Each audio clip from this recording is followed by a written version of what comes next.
Alors, moi je suis ravie d'être ici à cette table, même si par rapport à mes trois collègues, je suis beaucoup plus novice dans ce champ du tiers secteur. J'ai le plaisir d'intervenir depuis plusieurs années dans le master management des associations, donc au travers des interactions avec les étudiants, j'ai quelques éléments qui m'intéressent. Et puis, comme l'a dit Philippe, depuis quelques mois, donc nous sommes engagés dans une recherche sur les opérations de restructuration dans le domaine des associations, l'objet ou les problématiques de restructuration étant ma spécialité ou mon terrain de recherche privilégié depuis une dizaine d'années.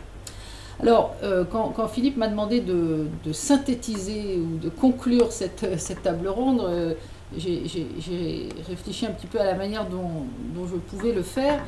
Ce que je vais essayer de faire, c'est de tirer de la lecture de cet ouvrage qui m'est apparu très riche, très dense et vraiment très, très stimulant dans la réflexion, de tirer de cet ouvrage quelques questions qui me semblent être importantes pour les sciences de gestion, pour le management et pour le management des organisations au sens large. Donc je vais finalement décentrer les choses dans le champ des organisations en général et des entreprises. Et je voudrais, enfin le fil directeur de mon propos, c'est plutôt de dire en quoi les problématiques qui sont traitées dans cet ouvrage me semblent résonner de manière très juste avec un certain nombre de problématiques propres au management en général. Et en quoi, de ce fait, cet ouvrage, me semble-t-il, vient utilement réouvrir ou nourrir des débats qui sont des débats importants, sensibles en sciences de gestion. Alors bien sûr, je ne vais pas faire un tableau ni exhaustif ni totalement structuré de ces débats, puisque les éléments que je vais tirer de la lecture de cet ouvrage sont nécessairement très orientés par le prisme qui est le mien, qui est un prisme plutôt, je dirais, RH organisation. Donc c'est plutôt un tableau très impressionniste que je vais livrer ici, avec en quelque sorte un certain nombre d'associations d'idées que j'ai eues en lisant cet ouvrage par rapport à des débats ou des lectures que je citerai ici, qui m'ont semblé, comme je le disais tout à l'heure, résonner avec certains chapitres de l'ouvrage. Je pensais aussi tout à l'heure qu'il y a un peu plus de 10 ans, on avait organisé une table ronde ici avec Hélène Renelli qui était intitulée « Valeurs, marché et gouvernance quand les associations interrogent les modèles de management ». Donc c'est un peu dans cette optique-là finalement que je vais me situer, c'est en quoi, tu disais Samuel que au fond beaucoup des recherches sur l'association partaient des modèles, sur la gouvernance partaient des modèles de gouvernance de l'entreprise privée. Je vais essayer de dire aussi en quoi finalement, le modèle sous-jacent que tu rappelais Philippe, le modèle théorique sous-jacent que vous développez dans l'ouvrage, me semble être une lecture très intéressante, plus généralement, du fonctionnement des organisations et des entreprises. Alors, les quelques débats que je voudrais livrer sont les suivants. Le premier, c'est que finalement, en lisant ce livre, on a tout un ensemble de réflexions qui font écho à des réflexions fondamentales sur les frontières des organisations, les frontières de l'entreprise, les théories de l'entreprise, les théories de la gouvernance. C'est-à-dire là, on est en... Et la conclusion que tu donnais tout à l'heure sur l'entreprise solidaire, l'entreprise sociale, etc., mais finalement, c'est des réflexions fondamentales sur les formes que peuvent prendre l'entreprise, sur les frontières et sur les théories associées et les modes de gouvernance associés. Alors, il y a évidemment beaucoup de débats autour de ça. Je reprendrai simplement un petit ouvrage que j'avais lu il y a quelques années, qui est l'ouvrage d'Atuel et Ségrestin, qui s'appelait « Refonder l'entreprise », et où il y a des réflexions intéressantes qui me semblent assez en phase avec ce qui est dans l'ouvrage, puisque Atuel et Ségrestin disent que l'entreprise est une forme d'impensé juridique et qu'il faudrait instaurer un droit de l'entreprise, instaurer un contrat d'entreprise, et que ce contrat d'entreprise devrait prévoir ou inclure le fait que l'entreprise doit certes créer de la richesse, mais aussi créer du progrès collectif. et que ce contrat d'entreprise permettrait d'organiser l'action collective. Et ils évoquent d'ailleurs une proposition de créer une société à l'objet social étendu, donc qui renvoie complètement à cette idée enfin ce que vous disiez à la fin sur les entreprises sociales. Un peu dans la même veine, dans ces propositions ou ces débats autour des formes et des modalités et des frontières de l'entreprise et des définitions de l'entreprise, on retrouve ce que Ostrom développe, la question de la nécessité avant même de parler de démocratie, de créer un objet de gestion commun, une espèce de bien commun qui constitue un potentiel d'action collective pour l'entreprise, avant même de créer des dispositifs de démocratie dans l'entreprise. Et dans ces travaux-là, d'ailleurs, sont interrogées les entreprises en réseau, et la question de savoir quelles sont les modalités de contrôle qui sont les mieux adaptées dans les entreprises en réseau, avec la notion que vous rappeliez de network governance. Donc il me semble que les référents théoriques et les cas théoriques de Ostrom notamment résonnent bien avec ça. Alors, ça m'a fait penser aussi dans cette question un peu générale des frontières de l'entreprise et des modes de gouvernance associés à tout un ensemble de travaux qui ne m'est pas spécialement familier, mais certains ici à l'IAE le sont plus, et c'est les travaux sur les entreprises familiales. Parce qu'au fond, on est là en présence d'un ensemble de travaux qui s'interrogent sur une forme d'entreprise particulière, avec toutes les questions de gouvernance associées, et dont certains avancent l'idée que dans ces entreprises familiales, il y a finalement une coexistence de deux formes de rationalité, qui sont des rationalités altruistes et des rationalités marchandes. Et que finalement, cette coexistence de deux formes de rationalité doit être prise en compte et peut-être explique un certain nombre de surperformances. Alors il faut être prudent avec ça, puisque on parle là de performances à différents niveaux, économiques, financières et sociales. Et aborde aussi la question qui me semble être importante dans vos travaux et dans le tiers secteur, la question de l'évolution de cette gouvernance en lien avec l'évolution du projet économique et du projet familial. Donc ce que vous disiez sur les règles, qui ne doivent pas être des règles figées, cette dynamique d'évolution des règles me semble être importante aussi. Un deuxième débat auquel le livre, la lecture de ce livre m'a fait penser, c'est un peu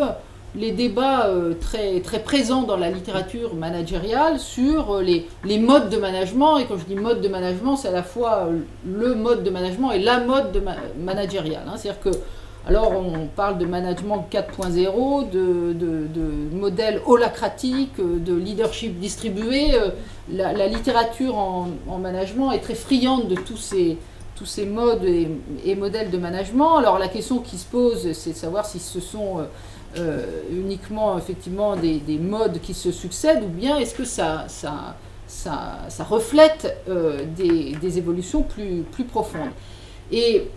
au-delà de ce débat un peu médiatisé, on voit dans les travaux en management des tentatives de propositions de manière de gérer autrement l'entreprise, et où là encore on repère dans ces modes alternatifs de gestion des choses qui sont très, très en phase avec cette nécessité de mieux articuler ou d'articuler autrement l'économique et le social, l'économie et la société, l'économie et le politique. Donc on a là, alors on va retrouver ici alors je pense notamment à un numéro spécial qui avait été coordonné par Sylvie Chevrier, qui s'appelait Gérer autrement,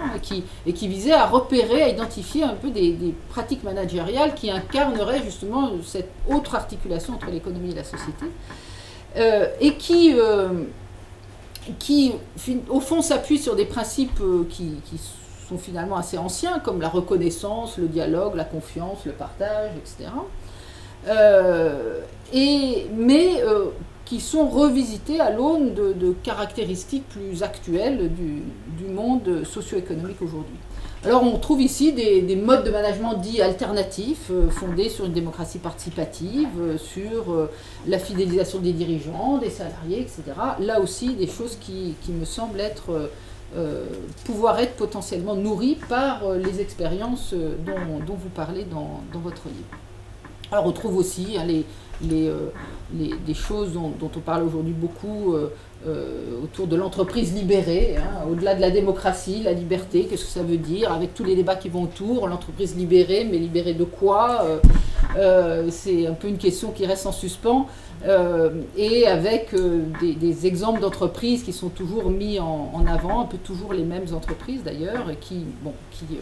posent un certain nombre de questions. Alors, au-delà de ces grands modes ou grands modèles de management, la question qui intéresse les sciences de gestion, c'est finalement quels sont les dispositifs de gestion ou les outils de gestion qui peuvent être de nature à favoriser ce type de fonctionnement, ce type de fonctionnement alternatif ou de management alternatif, plus démocratique, avec une gouvernance plus démocratique également. Et là, il y a tout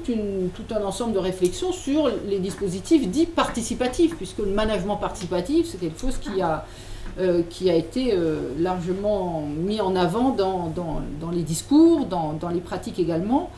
et avec là aussi un peu des constats assez mitigés sur les apports de ces dispositifs participatifs, une certaine méfiance de part et d'autre de ces dispositifs participatifs,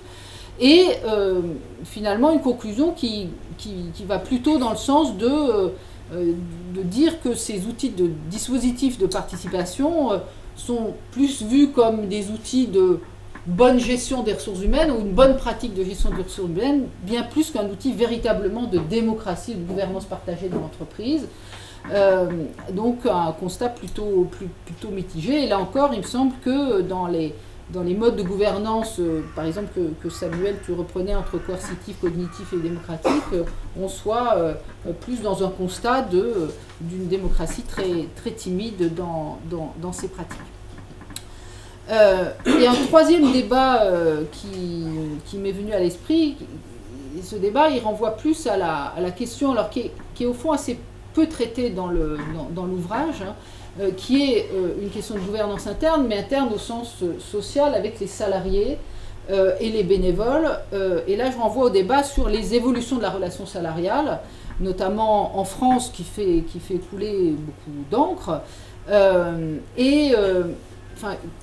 qui me semble poser un certain nombre de questions, alors autour de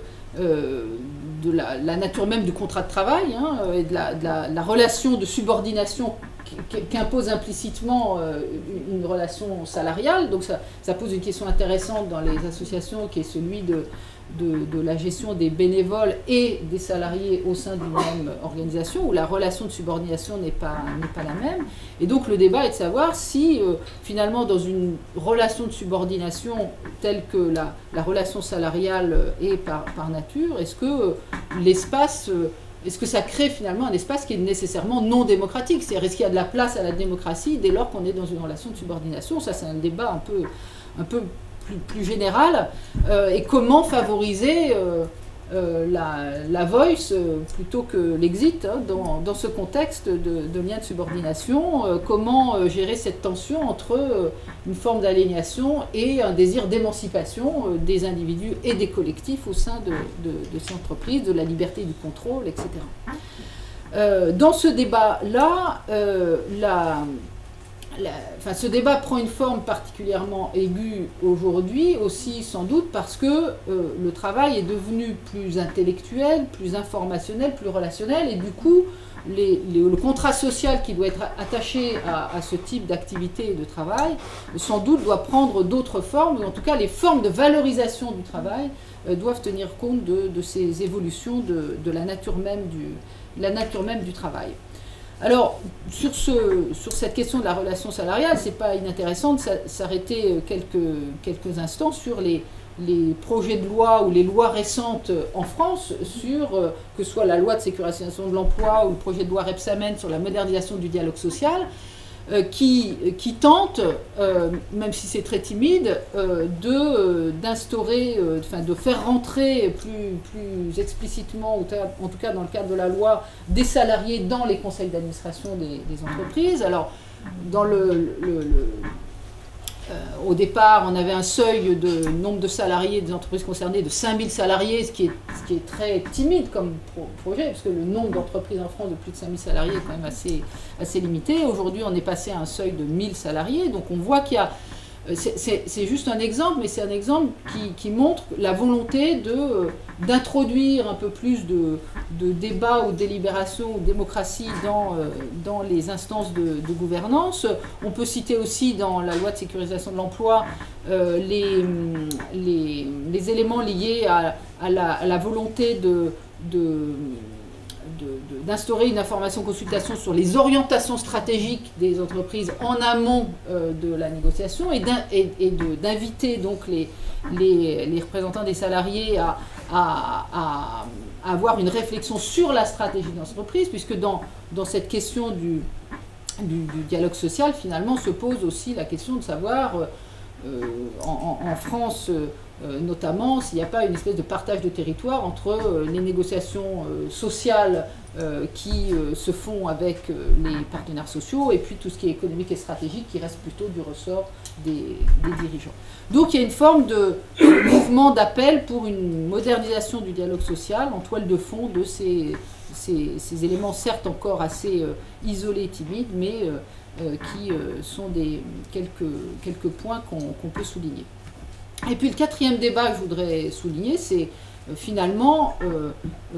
notre responsabilité aussi en termes d'enseignants et de chercheurs en management. C'est-à-dire qu'il me semble que dans la manière dont on enseigne le management, dans la manière dont on fait de la recherche en management, il me semble qu'une approche qui soit réflexive, qui soit aussi engagée mais aussi constructive, me semble importante pour prendre en compte ces pluralités de contexte, ces pluralités de points de vue, et pour éviter à la fois des postures de type anti-managérialisme stérile, ou au contraire des postures de type idéalisation aveugle du management et de ses préceptes. Donc je crois que la réflexivité et le regard critique au sens large du terme, critique pragmatique, me semble être importante pour nous, enseignants, chercheurs. Et ce qui me semble important aussi, c'est à la fois dans nos enseignements et nos recherches, d'intégrer dans le champ du management, justement, toute forme d'organisation, dont celle du tiers secteur, non pas tant pour les prendre comme des benchmarks parmi d'autres, ni dans un sens ni dans l'autre d'ailleurs, entre le secteur marchand et le secteur non marchand, mais plus comme des éléments de réflexion, des éléments qui stimulent la réflexion, des terrains de recherche intéressants, au même titre que d'autres terrains de recherche